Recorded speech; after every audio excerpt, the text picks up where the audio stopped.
This is the area where the famous Jogeshwari cave temples of Mumbai are located. As we can see, there are a lot of small houses here as well as big houses and many slums. This is a heavily populated area, and when one comes here, it is impossible to find the entrance to these cave temples. From the main street, when we turn to the right, then we find a small hillock which in front of which is a passage. As we can see, there is a stone passage made in the center of the hill, and on either sides we can find big walls. This is the entrance of the Jogeshwari cave temples, one of the most ancient cave temples in the state of Maharashtra in India.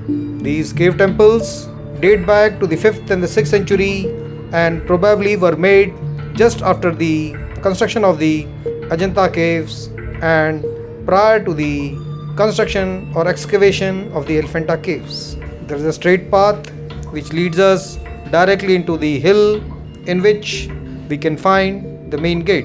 Very few people, even living in Mumbai, are aware of the presence of the caves, and even those who are aware rarely visit these caves. These caves are an architectural wonder, however, they have never got the importance which normally is there for the Ajanta caves, Ellora caves, or the Elephanta caves. It is not clear whether this was the main entrance or the backside, but on the main wall we can find some geometrical and floral patterns which have been made at the entrance of this gate. We can find some images of men and women, some animals, and some floral and geometrical prints.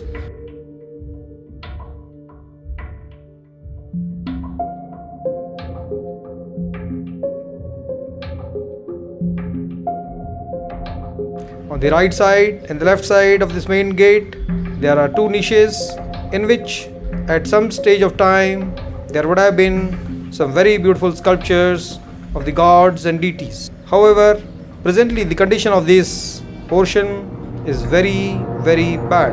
It has almost got damaged over a period of time because of the natural weathering of rock as well as because of heavy population. Here there are some remnants of the sculptures which would have been there at some stage of time. As we can see, the condition of the sculptures is almost decimated. Only the hands and torsos and at some places the legs are visible. The head of most of the sculptures here has been lost forever. It is very difficult to guess the type of sculptures which were originally there because of the damage caused over a passage of time.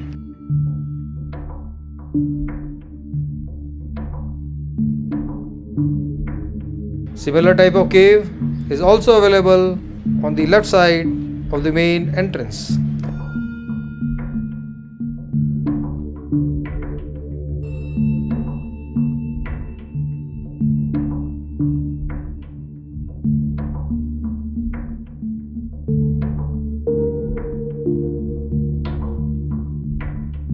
At the top we can find some deities which have been made.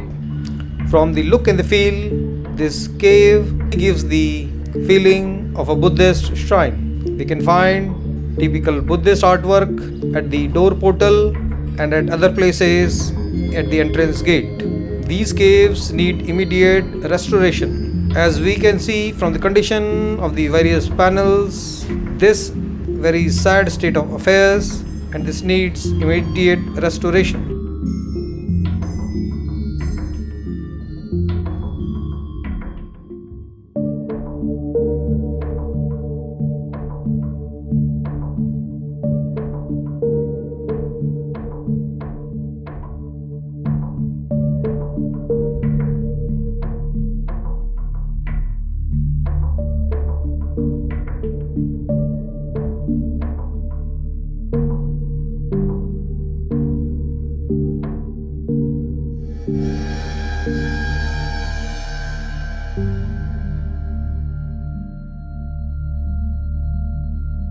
As we enter the main hall, we find huge pillars surrounding a shrine. These pillars are all square in shape, and light is filtering from the various sides from the outer walls of the cave. This is a very big hall, and it is surrounded by columns on all the sides.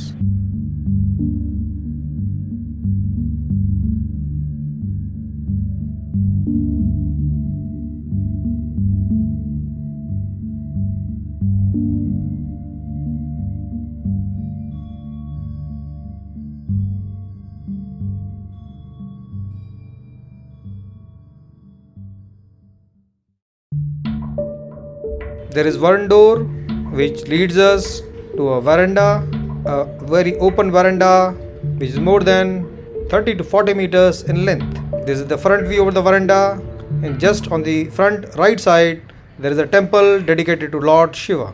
This is a view of the veranda surrounding the main hall. Here we can see multiple huge pillars which reminds us of the pillars at Elephanta.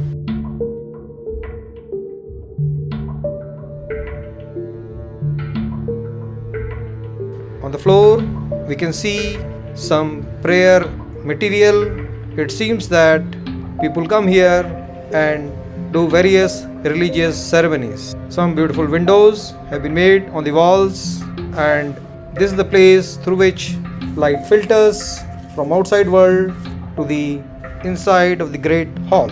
At the window also, beautiful pilasters have been made, and at the top there were some iconographies which have got destroyed over a period of time. Some of the carvings were visible, which we are trying to bring it to your notice.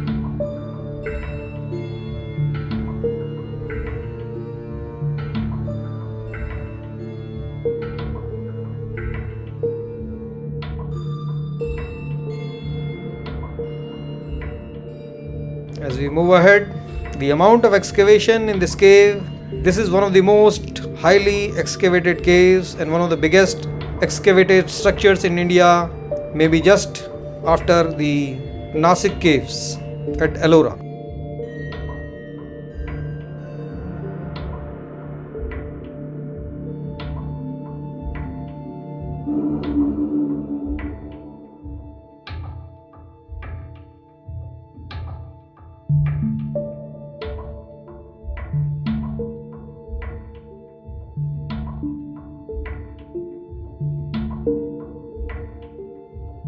This is another window made on the side walls, outer wall of the great hall for proper light and ventilation.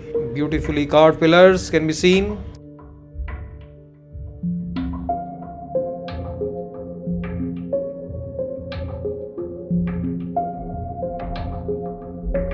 And here, just opposite the passage, we find another cave where probably the roof has fallen down over a period of time.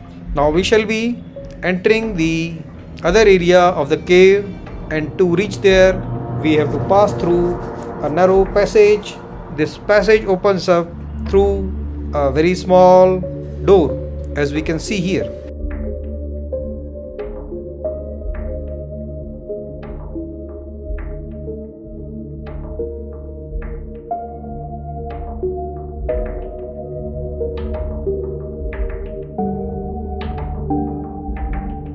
This area was dark and full of a lot of filth and sewage. It was very difficult to walk here without getting the shoes dirty. A natural area between the two hills have been used to create a passage, and here we can find an image of a deity which is highly damaged. Here we can find steps on the right side which would take us to the top of this area, and on the left side we can find a water passage which has been made, which will, during the rainy season, the water which would accumulate will pass through this area into the central area where the water would be stored. This is another gate on the left side which comes out from the main hall.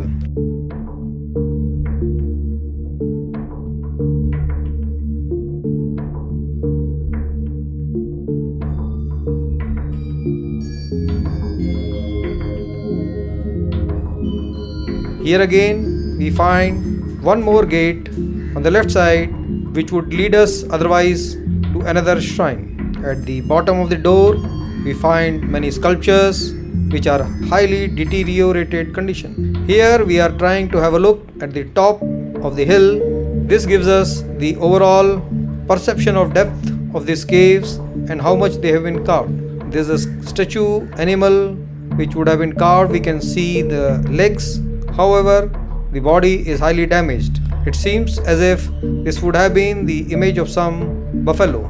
Here we find the other side of the wall panel, and we can find that this is a damp area and there is a lot of seepage. Seepage in these cave temples has been a very big problem since many years, and not much effort has gone on to take care of this.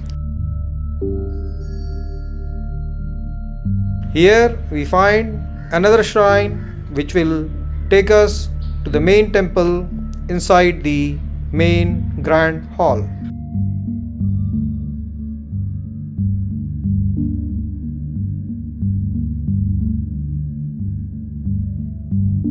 At the bottom we find certain sculptures of deities, but because of the damage it is very difficult to understand and analyze which are these deities. The door portal at the top also has certain iconographies and images. As we enter this shrine, we find an antechamber. This antechamber has huge pillars on the left and the right side, and there's a door in the center. On the right and the left, we find two colossal images of certain deities, and at the top, a story has been depicted in the form of sculptures. The lower portion of these images is destroyed. However, the headgear and the muscular body of these images is intact.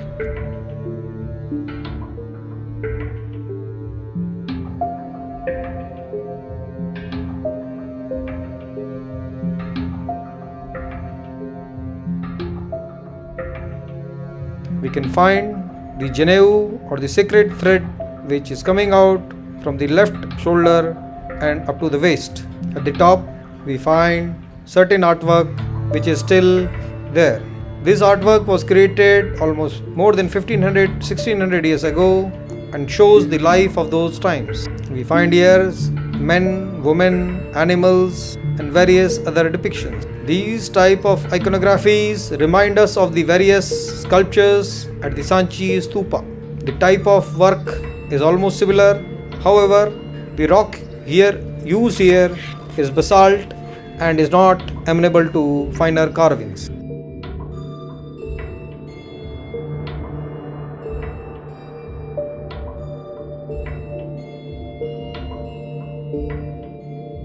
This is another image on the right side where we find a dwarf and a very muscular figure which looks like a king or a god, and at the top we find a very beautiful carving on the wall.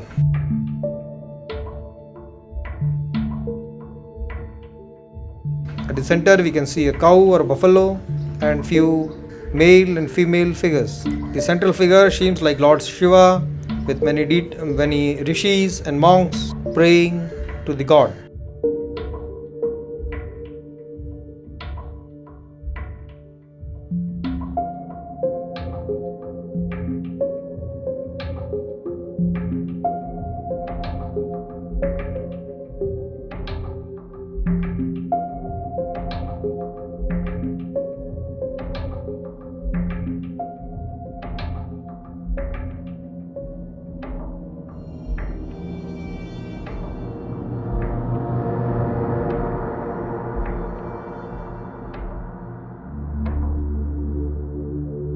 This is the main gate which would lead us to the main hall.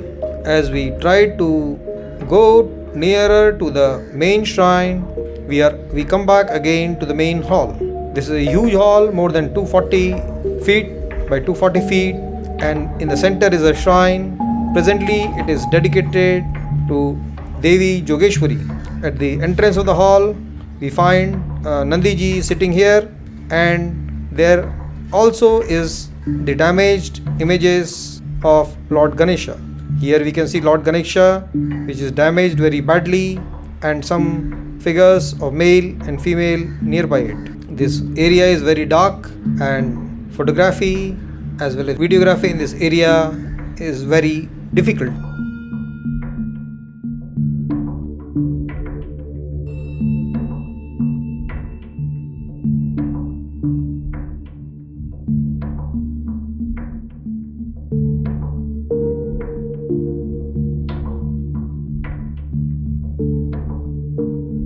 The central shrine has a grill, and then when we go through the grill, we find another mini shrine inside, and in that there is an image of Sri Jogeshwari Mata Prasanna. She is adorned, garlanded, ornamented, and almost hidden because of the clothes she is wearing.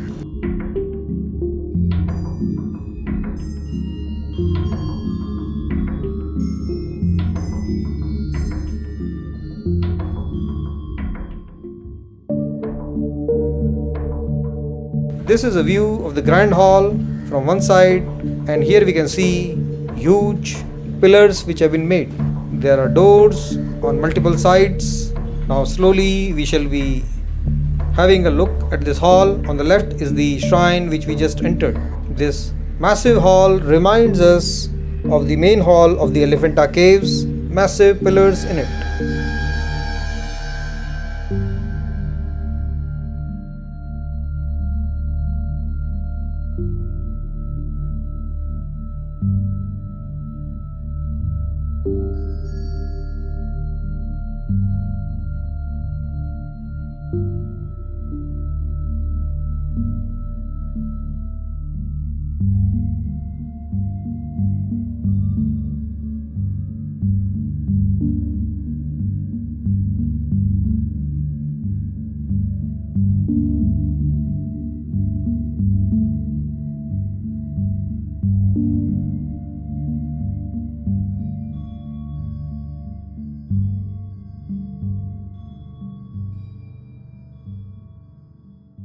This is another area in the cave temple where we find a passage, and on the left and the right side we find high platforms.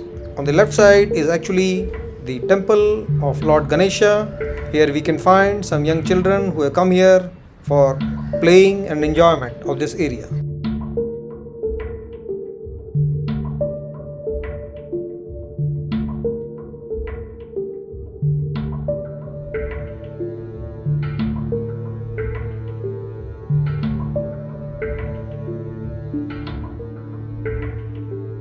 These are the steps which will take us to the top of the hill.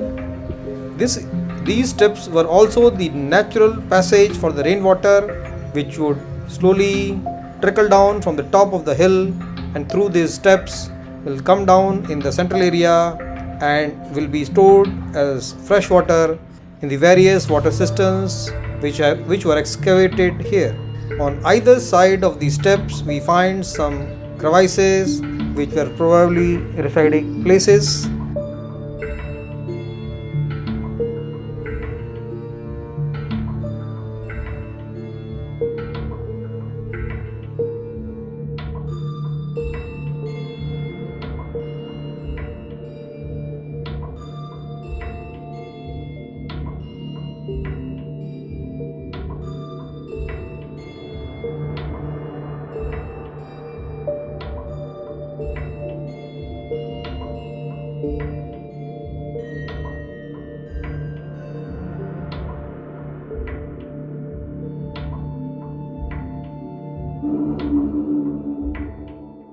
And here at the top we find the various big buildings which have come up here, and this was an area which had lot of hutments and was almost slum-like, and this area has presently become a dumping ground of all the garbage of the city.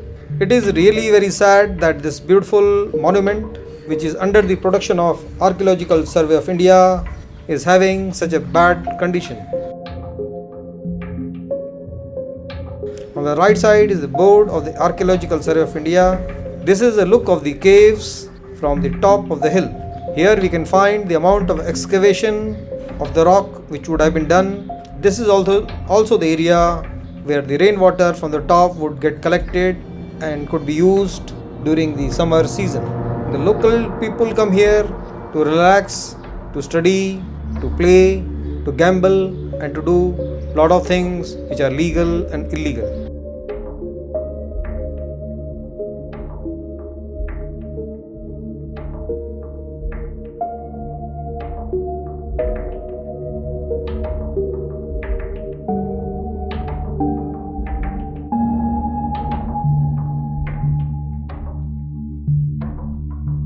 At the top we find huge trees which are there.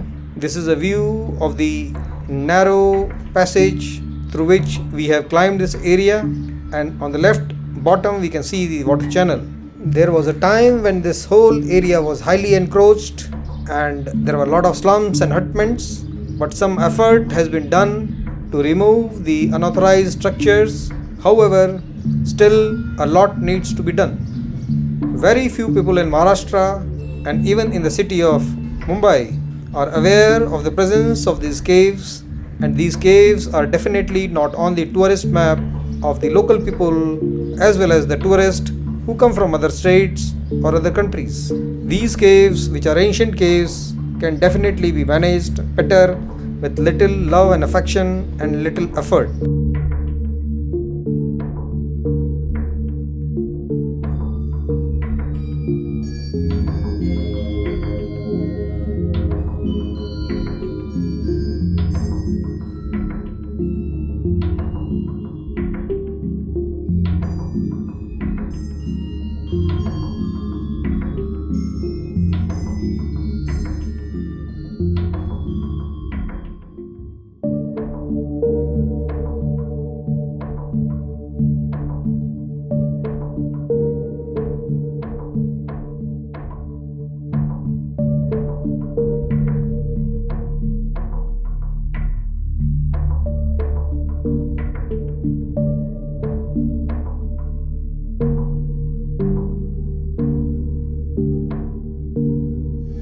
We can see on one side a shed has been made which is being used by the local people. Here also we can find some young boys idling around in these beautiful caves.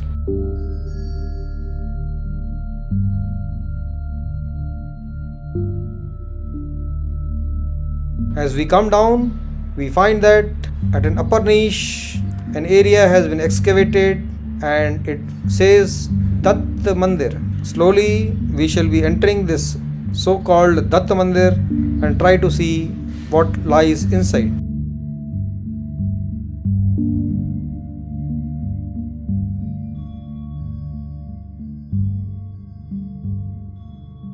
A small veranda has been made which faces the main area. In the front we can see a bench which has been dug out in the hillside, probably for taking rest.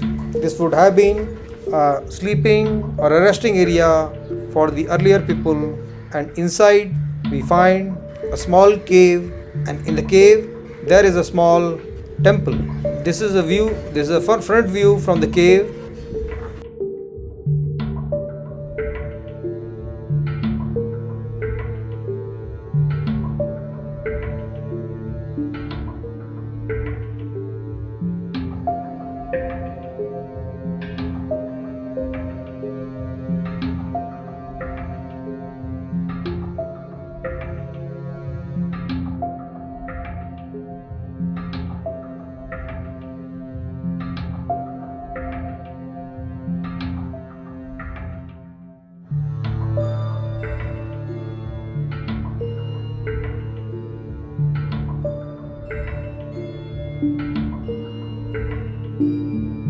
As we enter the small cave, on the left side also some area has been made for resting, and when we go inside we find the image. This has been converted into a shrine at a later stage of time. This probably was a living quarter for the monks who were staying here.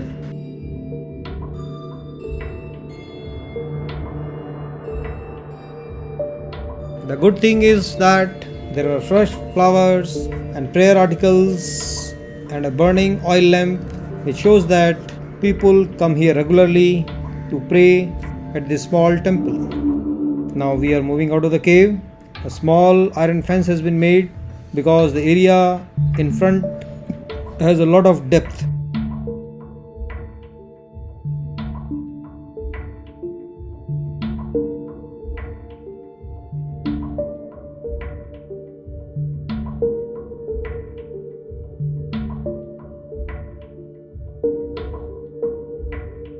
This is the board of the Archaeological Survey of India, which says that this is a protected monument.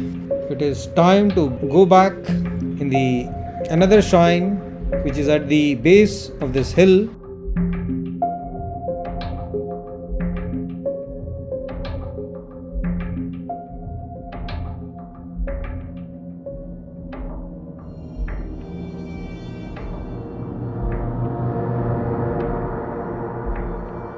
This was the steps which we had used to come at the top of the hill.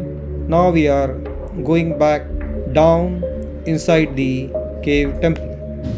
There are high flat walls excavated from the hill rocks, and in front is the huge door. Presently we do not find any sculptures or carvings here. However, this leads us to another passage.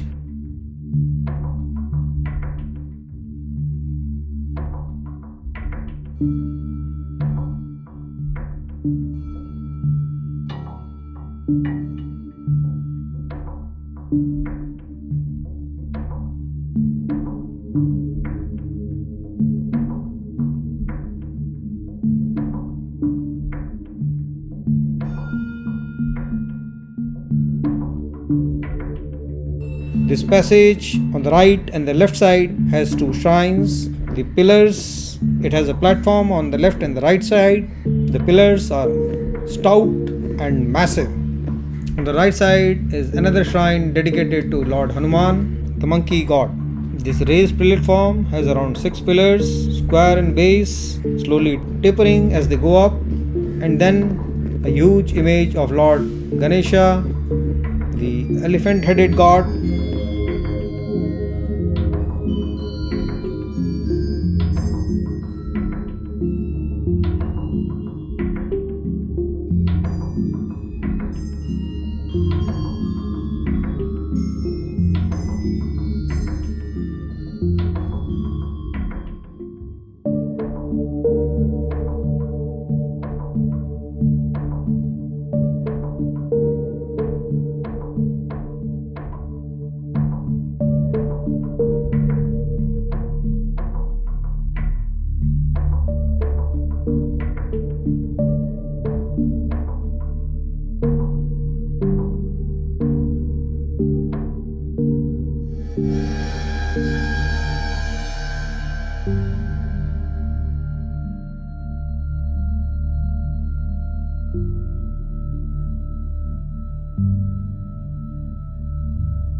Now we are out of the Ganesha shrine, and in the center of this temple complex, here we can see huge walls which have been dug out from the hill.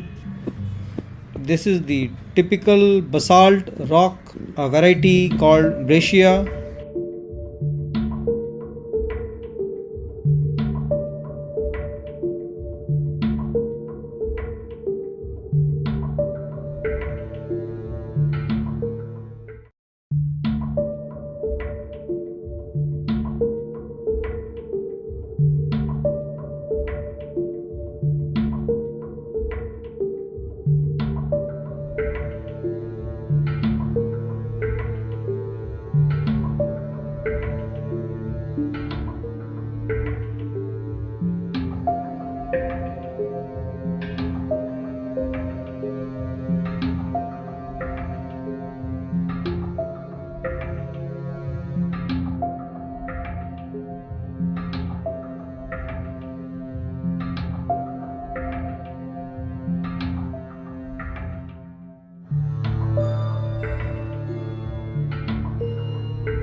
We are back at the original area. Here we find a dwarf and a male deity with a sword in his hand, curly hairs, and some floral prints on the top. This is the natural deterioration of the rock icons, and here we find a very strange figure. The nose and the mouth is very clear, however, the other parts are missing.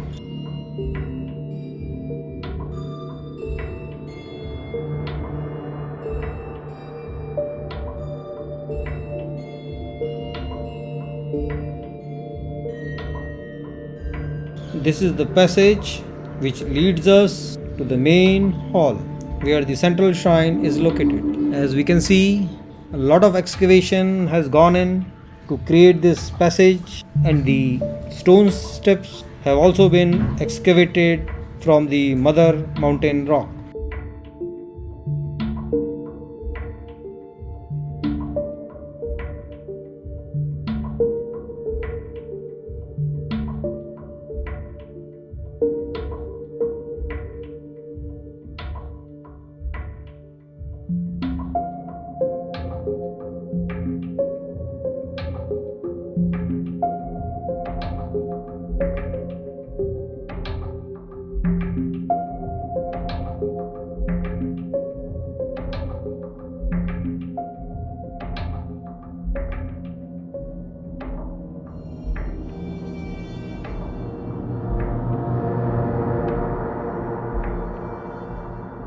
As we pass through the passage on the left side, we find another shrine which has been carved inside the mountain face. This small cave type structure also has the image, a sculpture of Lord Hanuman. So, what we have found today is that in this cave, wherever the residential quarters were there, they have been converted into shrines, and the image of Lord Hanuman has been placed, which apparently is not a integral part of the mountain rock.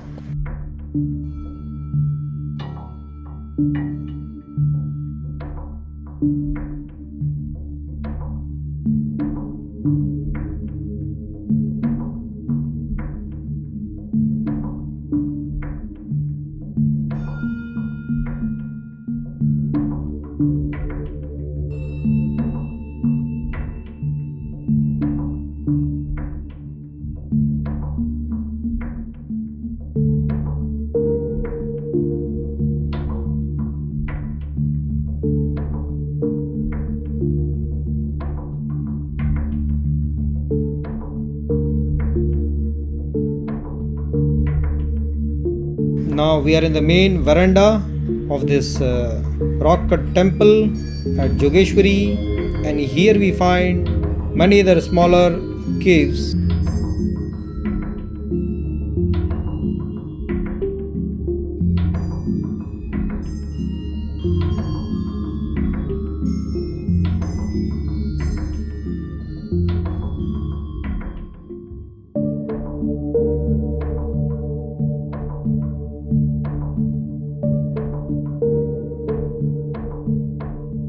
Most of the caves do not have any sculptures, and the columns of the caves, as we can see, have also deteriorated a lot, leading to the instability of this cave temple.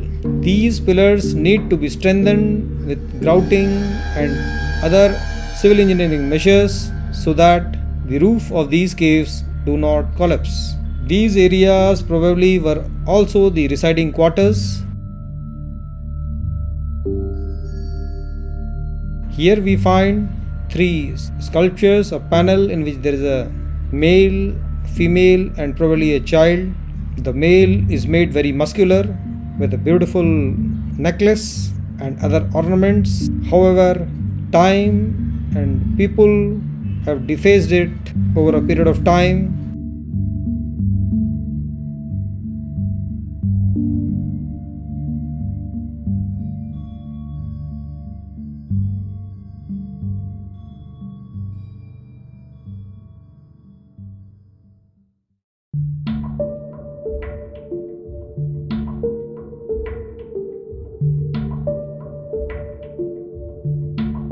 This is the side passage adjacent to the main hall, where we find huge pillars aligned in a single line.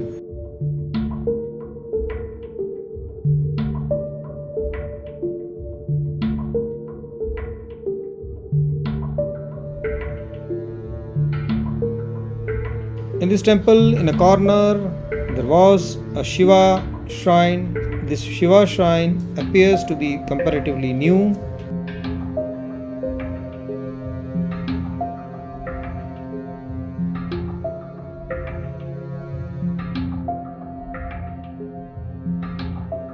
Now we have come back in the main central hall. This was the Jogeshwari Cave temples at Mumbai in the state of Maharashtra. Now is the time to say goodbye to these temples.